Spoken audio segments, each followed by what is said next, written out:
எங்களது யூடியூப் சேனலுடன் இணைந்திருக்கின்ற சகல அரச ஊழியர்களுக்கும் வணக்கம். நாங்கள் இந்த வீடியோ மூலமாக இலங்கையில் உள்ள சகல அரச ஊழியர்களுக்கும் ஒரு மகிழ்ச்சியான செய்தியை வழங்க இருக்கின்றோம். இது தொடர்பான சுற்றறிக்கை ஒன்றினை பொது நிர்வாக மற்றும் உள்நாட்டு அலுவல்கள் அமைச்சின் செயலாளர் இன்று வெளியிட்டிருக்கின்றார்.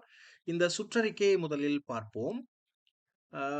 எங்களுடைய யூடியூப் சேனலில் இவ்வாறான பல பெறுமதியான பயனுள்ள தகவல்கள் தொடர்ச்சியாக வழங்கப்பட்டு வருகிறது. இவற்றை பார்வையிடுவதோடு எங்களுடைய யூடியூப் சேனலை மறக்காமல் சப்ஸ்கிரைப் செய்து கொள்ளுங்கள். அத்தோடு வீடியோக்களை லைக் செய்து உங்கள் நண்பர்களுடன் ஷேர் செய்து கொள்ளுங்கள். இந்த சுற்றறிக்கையானது 4/2026 என இலக்கமிடப்பட்டிருக்கிறது. 2026 ஜனவரி 13ஆம் தேதி இடப்பட்டிருக்கிறது. சகல செயலாளர்கள் மற்றும் தலைவர்களுக்கு விலாசமிடப்பட்டிருக்கின்ற சுற்றறிக்கையானது தாபன விதிக்கோவையின் 24ஆம் அத்தியாயத்தின் பிரிவு 13னை திருத்தம் செய்தல், அதாவது விழா முற்பணங்கள் என இதற்கு தலைப்பிடப்பட்டிருக்கிறது.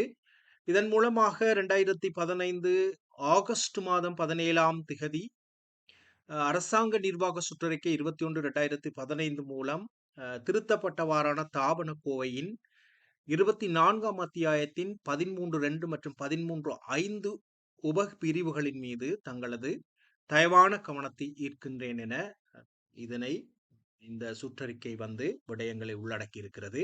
இதன் மூலமாக இந்த திருத்தத்தின் மூலமாக இலங்கையில் இருக்கின்ற சகல அரச ஊழியர்களுக்கும் தற்போது 10,000 ரூபாவாக காணப்படுகின்ற விழா முற்பணமானது எதிர்காலத்தில், அதாவது 2026 ஜனவரி மாதம் 1ஆம் திகதியிலிருந்து 15,000 ரூபாவாக மாற்றப்பட்டிருக்கிறது, அதிகரிக்கப்பட்டிருக்கிறது என்பதே இந்த மகிழ்ச்சியான செய்தியாக காணப்படுகிறது. இந்த சுற்றறிக்கை பிற்திகதியிடப்பட்டதாக காணப்படுகிறது. அதாவது 13ஆம் திகதி இந்த சுற்றறிக்கை வெளியாக இருந்த போதிலும் இது நடைமுறைக்கு வருகின்ற திகதியானது 2026 ஜனவரி 1 என கூறப்பட்டிருக்கிறது. இதன் மூலமாக இந்த 15,000 ரூபாய் என்பது அரச ஊழியர்களுக்கு சற்று ஓரளவு நன்மை தரக்கூடிய ஒன்றாக காணப்படுகிறது. ஏற்கனவே 4,000 ரூபாய் முற்பணம் ஒன்று அறிவிக்கப்பட்டிருந்த நிலையில் பல அரச ஊழியர்கள் அதனை பெற்றுக்கொள்வதற்கு முன்வரவில்லை. மேலும் அரசு உத்தியோகத்தர்களுடைய விருப்பத்தின் பிரகாரமே இதனை வழங்குவதற்கு திணைக்கள தலைவர்கள் நடவடிக்கை எடுப்பார்கள். அதாவது அவர்கள் விரும்பி இதனை கேட்கின்ற போது 15,000 ரூபாய் வரைக்கும் இவர்களுக்கு விழா முற்பணம் வழங்கப்பட இருக்கிறது. ஏதாவது ஒரு விழாவுக்கு நீங்கள் இதனை கோர முடியும். பொதுவாக இது அரச ஊழியர்கள் சித்திரை புத்தாண்டுக்கு தான் இதனை பெற்றுக்கொள்வார்கள். இருப்பினும் நீங்கள் விரும்புகின்ற உங்களுடைய மதத்துடன் தொடர்புடைய விழாவுக்கு நீங்கள் இதனை கோருகின்ற கடிதத்தை சமர்ப்பித்து பெற்றுக்கொள்ளக்கூடியதாக இருக்கும். ஏற்கனவே இது தொடர்பாக முற்பணங்கள் பெற்றிருந்தால் அவற்றை கழித்து கொண்டு மிகுதியை வழங்குவதற்கான ஒரு ஏற்பாடுகளும் இதில் காணப்படுகிறது.